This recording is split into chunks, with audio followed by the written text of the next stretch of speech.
Hello everyone and welcome back to Greenpine Zoo and Gardens and our spectacular, huge, massive cat house. Well, we've already built 4 habitats for 4 different cats. We do have the Amur leopard, the clouded leopard, the Pallas cat, and last week the ocelot moved into our house. So 4 cat habitats already, and today marks the halftime point of our huge building because we're going to have the last habitat on the, if you want so, the left side of the building. This habitat is going to be one of the bigger habitats that we are going to have here, because it is going to be for one of the biggest cats that we do have in the house, or that we are going to welcome to the house, which is going to be the Bengal Tiger. That is also the animal that you guys wanted to have in here the most before the Siberian Tiger. I already was thinking, no, not already. I also was thinking about splitting the habitat so that we are having one habitat for maybe a pair of Bengal tigers and another habitat where we do have one single Siberian tiger, as we do have for the Amur leopard, for example. So yeah, but in the end I thought, no, that's going to be too much. We don't need to have every single cat here in the house. We are going to have still a few of them. So let me think about it. It's still 4 cats that are going to move in here at least. So the African lion, the African leopard, the sand cat, and the caracal. That's the 4 that are going to move in here, and I'm still thinking about another animal that's going to move into the house. Still haven't decided which one it is going to be, because I told you guys that we need a smaller one, and I think it should be a carnivore that at least in some way might fit into the house. So I had some suggestions from you guys. I do have something in my mind already as well, because I have thought about a habitat for not the aardvark, the meerkat, where I wanted to have a split habitat. For example, we do have one part on the of the habitat on the left side of the hallway of the house, and the other part on the right side, and we do have a tunnel where the animals can move from the left side to the right side. And I was thinking about a glass tunnel, so that you actually could walk over the tunnel of the animals and see how the animals walk underneath that. Problem is pathing. I can't make that happen for several reasons. First of all, we do not have an invisible path that you could actually lay over a glass piece, which is a shame. I would love to have something like that. I think it might be possible with some mods or something like that. I don't know, but yeah, with the actual game in its actual state, it is not possible. So the next thing that is going to be a problem is if we would have maybe some part of the glass tunnel on the left side and some part of it on the right side. That would be okay if we would have a path in the middle of it. But the next thing is the building pieces of the path are too big, so that the glass tunnel has to be so big that it wouldn't look good anymore. So, great idea, but I fear I can't do that. So maybe maybe you guys have any other ideas how I could manage to do something for the meerkat in the house, because I really would love to have them in here. Well, or if you can think about any other carnivore that I could have a habitat for in the house. Also an option would have been the fossa, but I think the habitat that they would need has to be a little bit bigger than what I can offer them, because we do not have too much space in the house. But we'll see. We'll see. I think that is still going to be the last thing that I'm going to build in the house, so we do have time for that. So in today's episode you can already see I did the outdoor habitat already. I wanted to have water all around the habitat for the animals, because that would make that pretty difficult for the animals to escape. Yes, sure, tigers can swim, and they will swim whenever they get a chance to do that.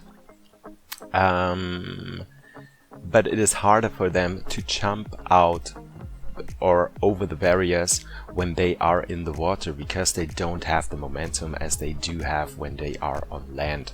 So yeah. We're also going to have something in addition to the barrier outside that we will prevent the animals from escaping from their habitat as well. So here I'm using those pieces for the pool for the animals, once again, that we already used for the Asian water buffaloes. Many of you guys have asked me in the comments, what did I use for this piece? So you can rewatch it in the episode where I built the habitat for the Asian wild water buffaloes. But I used the concrete pillar, the round one, and combined it with I think it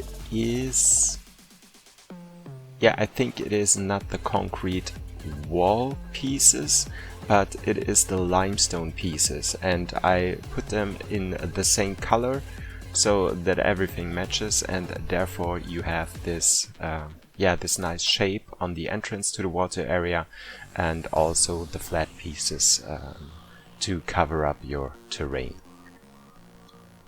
And also using the same pieces, you can see it here, it's the limestone pieces for the bottom of it.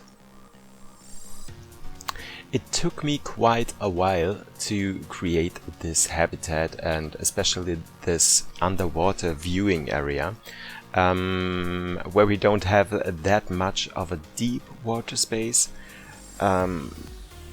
Because most of the times when you look at real life zoos, in many cases you have an underwater viewing area, but you can only catch a glimpse of the animals underwater and not like a 2-meter water space.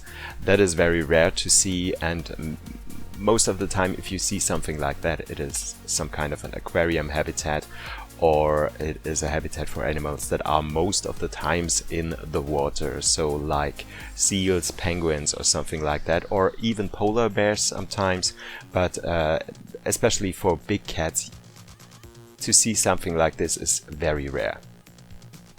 And here you can already see how I struggled with the habitat, especially when it comes to the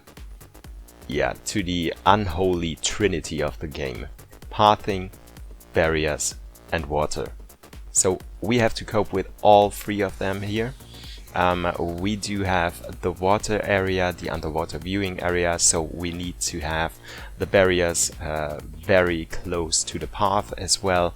And to make it all come together and make it all make sense, it was quite difficult. But in the end, everything worked out. And when you do something like the water area that I do have in here, and covering it up with the limestone pieces, some of the pieces might not align perfectly. so you can cover it up with those evergreen pieces and lay it right above the water so that you can, especially like in this case, cover up some pieces that are not looking too good, and also do make the water not too clear for the animals. First of all, it won't be that realistic if it was too clear, and second of it, you can cover up shit as well with it.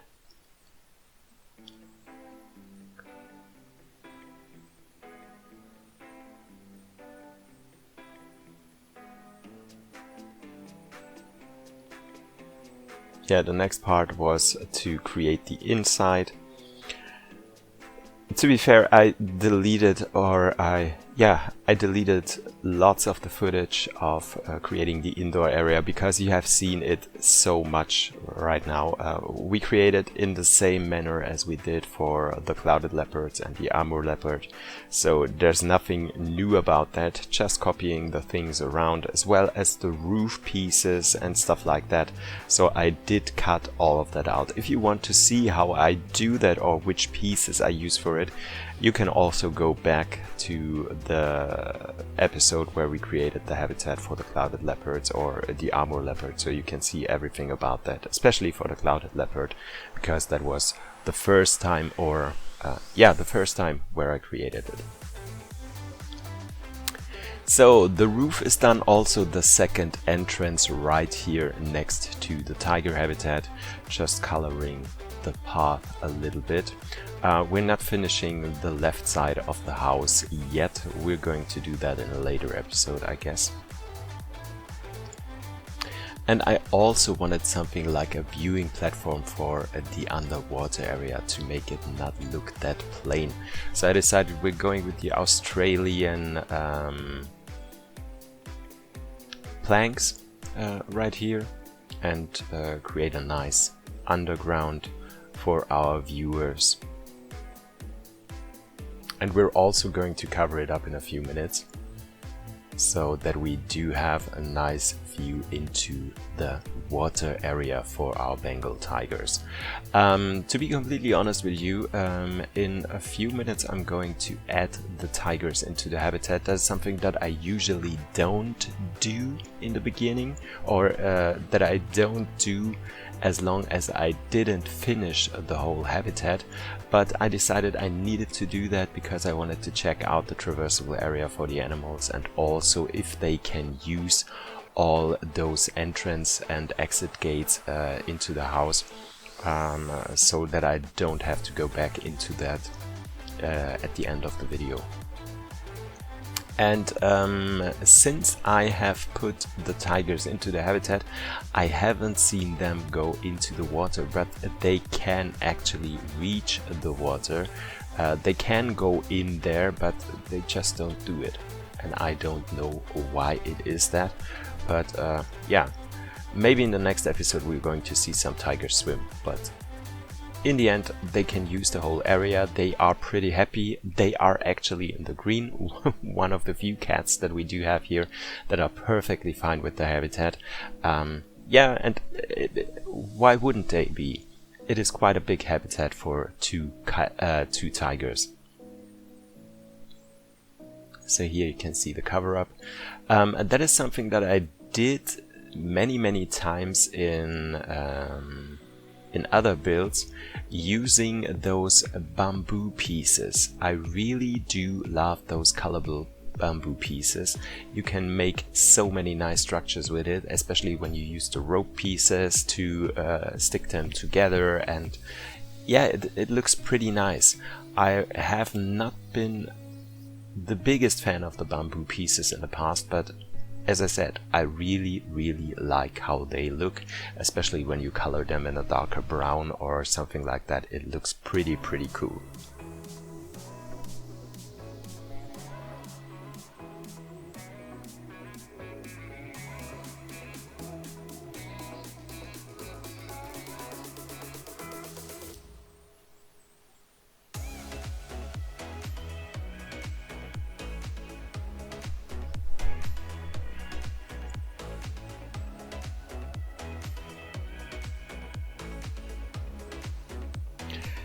Yeah, and as I'm still feeling not too good and struggling once again with my health a little bit, it was a struggle for me to come up with the video today. Yeah, to be completely honest with you, it is now like 10:40 in the morning of Monday, so yeah, just like 6 hours before the video is going to be released when I'm recording the voiceover for it. Yeah, I already was thinking to do the video in or the build in 2 videos because it was so much to do in there, and I was every now and then a little bit in pain and I couldn't continue to record, so I had to do breaks every now and then. But I'm happy that I managed to do it, and I already do feel a little bit better, so I'm hoping that in 1 or 2 weeks I'm going to be back to my old self, I hope. Because yeah, it's getting quite annoyed. This year it feels like I've never really been really healthy, because every now and then something happened. The thing with the hand, then yeah, my stomach hurts like since 4 weeks or so right now. It's getting better from time to time, but then I have a setback, so that everything starts from the beginning, and yeah, it's just exhausting and annoying, but I don't want to bother you guys with that. So here you can see the feature of our viewing gallery. I really do like that, because once again it is a little bit different from everything that we've done so far, and I try to continue that throughout the build here, to always have something new and something different, but still make it look cohesive so that everything is going together perfectly.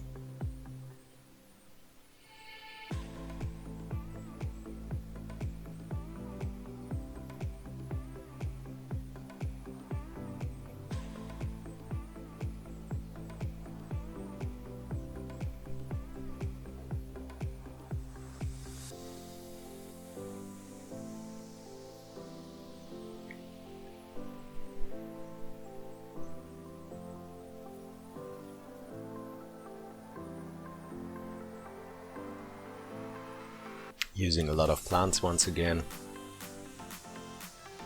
to cover up some of the areas so that you don't have the ability to look into the habitat from every corner around of it, because I think it is more exciting for the viewers if you can see into the habitat from every little angle. That makes it a little bit boring, and you want to explore something and see things, and therefore you want to have different angles where you can look into the habitat and experience it.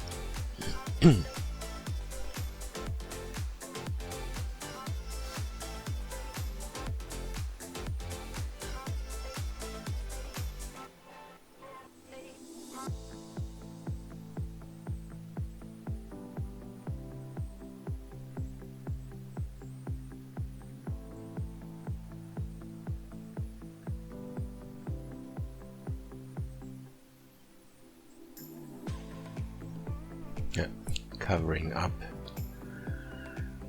our planting area right here.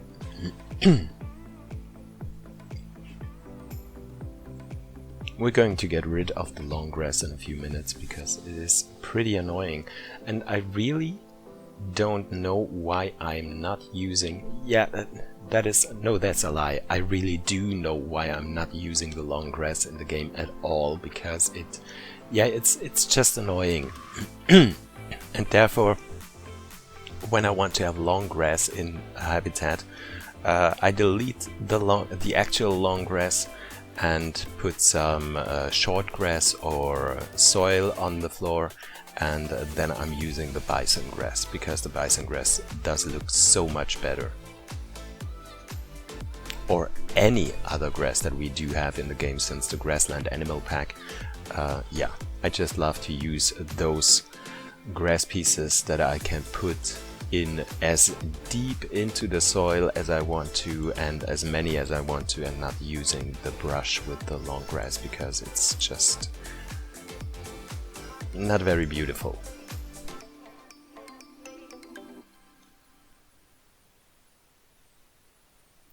Yeah, and I think once we finish the cat house, we have to build around it a little bit more, because right now our zoo is very long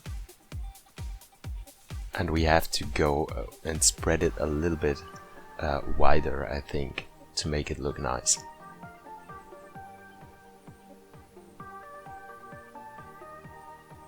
We still have to go back into our aviary and create the second exit of it to get into our Himalayan area.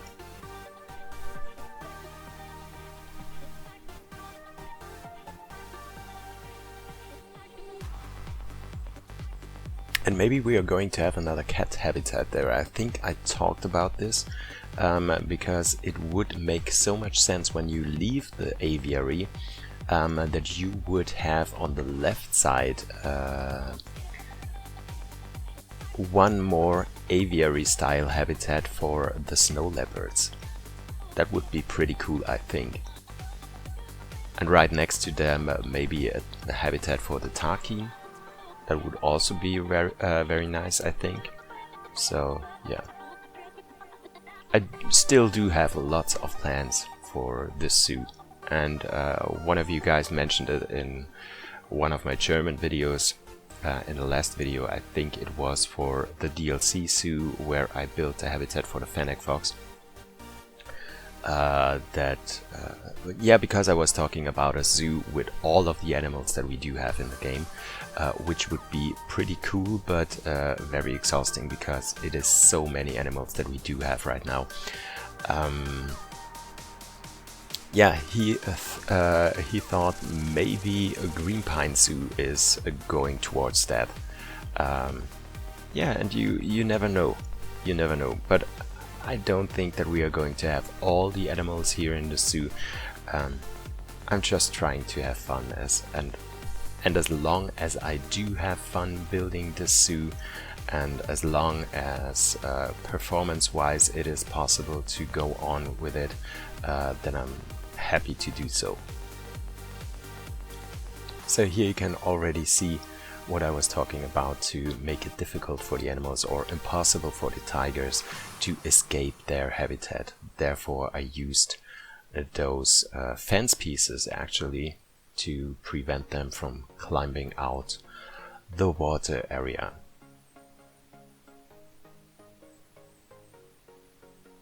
Which also did cause a little bit of a problem on the second habitat, on this one right here, because the water area is a little bit more shallow and not as wide as the water area in the other habitat.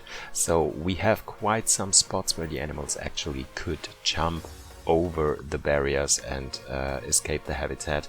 So yeah, I think I have to go into that in a later stage and come up with some ideas what I could do here.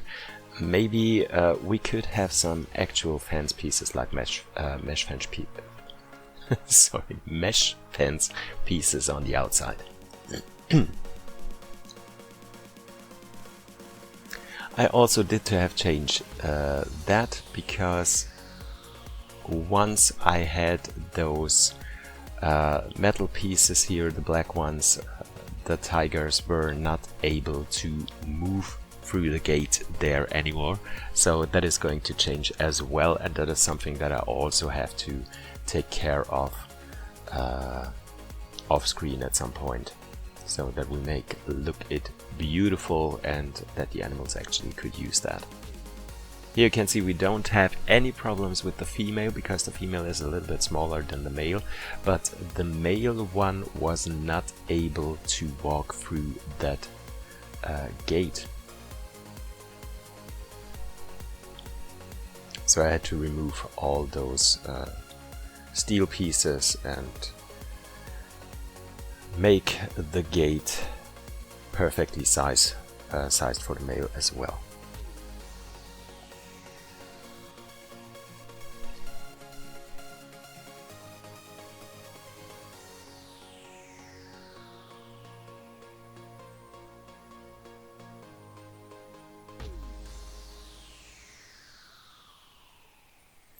And we're also not going to have too many climbing structures for the tigers, because that is also something that you would see in real life zoos. There's not much to climb for the biggest of the big cats. So especially for the tigers and the lions, they usually don't have too much of climbing stuff in their habitats, because they are not that great or not that ambitious climbers, I would call it. So they would love some platforms that are a little bit higher, where they can oversee the whole habitat. That they do really like, but all of the other stuff where they can climb, yeah, tigers don't use that much.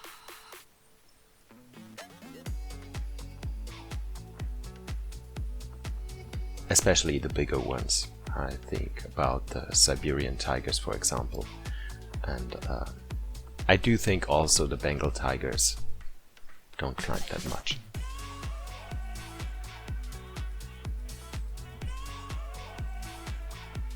I haven't done any backstage stuff, because as I said, this whole build took me quite a while. I think it was again like 5 or 6 hours that I built on this. So I didn't want to go into the backstage stuff as well, or just make it repetitive and just use the same pieces once again and copying it around. So I think we're going back into the backstage area in a later stage, but not as we are going to do such a massive habitat as we do for the tigers in here.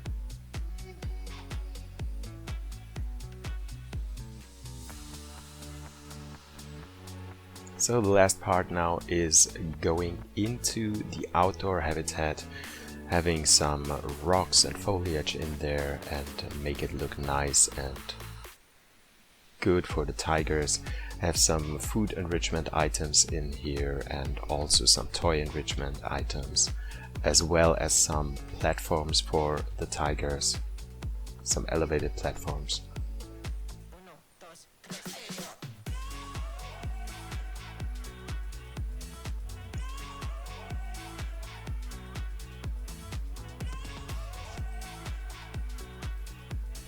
Yeah, and I really wanted to use those new beams that we got with the America's Animal Pack, but yeah, it just didn't seem right. So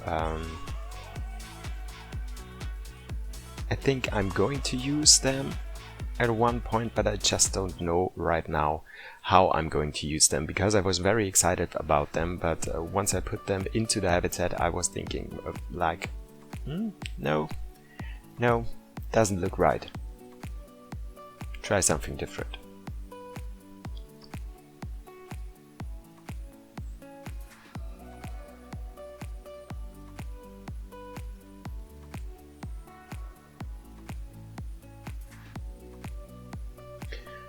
And I also would love to have more of those dead trees in the habitat, but in the end, yeah, as long as they are not climbable for the animals, it doesn't make sense to have too much of them in here. Still, they look pretty nice, but yeah, as I said, if the animals can't climb over those pieces, they are just blocking the traversable area and not adding anything to the habitat besides of looking nice.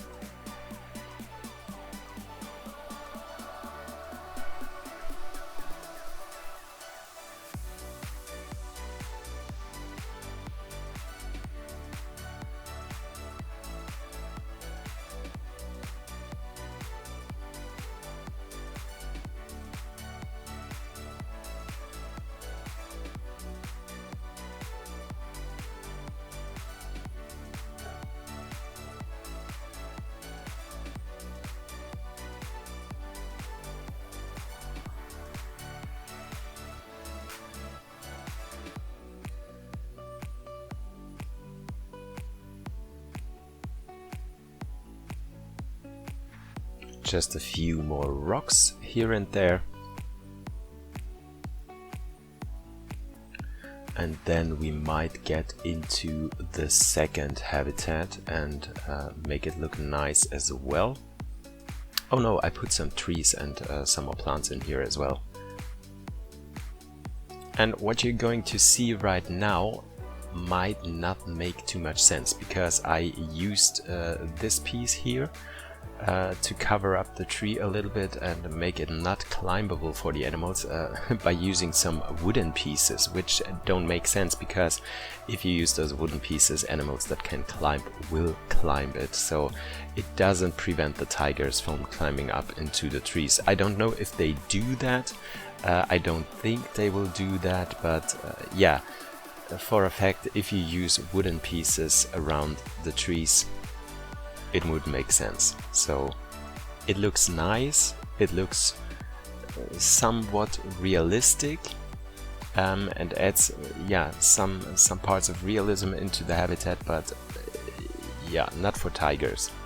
This makes sense for a hoofstock, like we do have for the water buffaloes and for the fallow deer, so that they won't feed on the trees, but it doesn't make sense for other animals to not climb on the trees. Therefore, we will have to create something different, which we are going to do at some point, I think.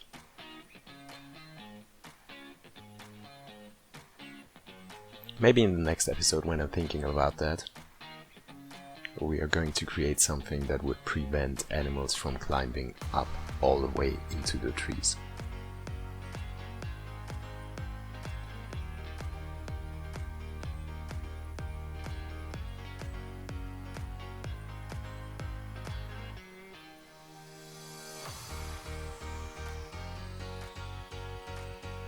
Yeah, what I did off screen afterwards is putting some of the decal pieces and dirt stickers onto the walls to make it look a little bit more realistic and cohesive to the rest of the building. And yeah, then we are already done.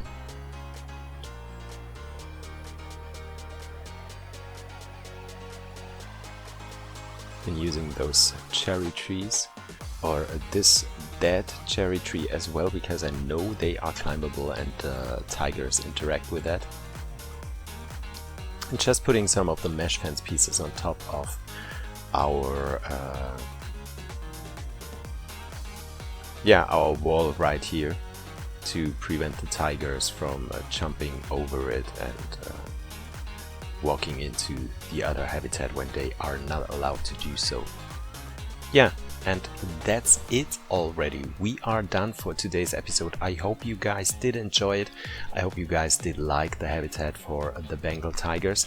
And let me know in the comment section what you guys want to see next. Should we build on the right side the habitat for the lions, or should we continue with the habitat for the African leopards in the next episode? So, if you did enjoy today's episode, just leave a like, leave a comment, subscribe to my channel if you haven't done that already, and have a great day and a great start into the new week. Bye guys, and take care.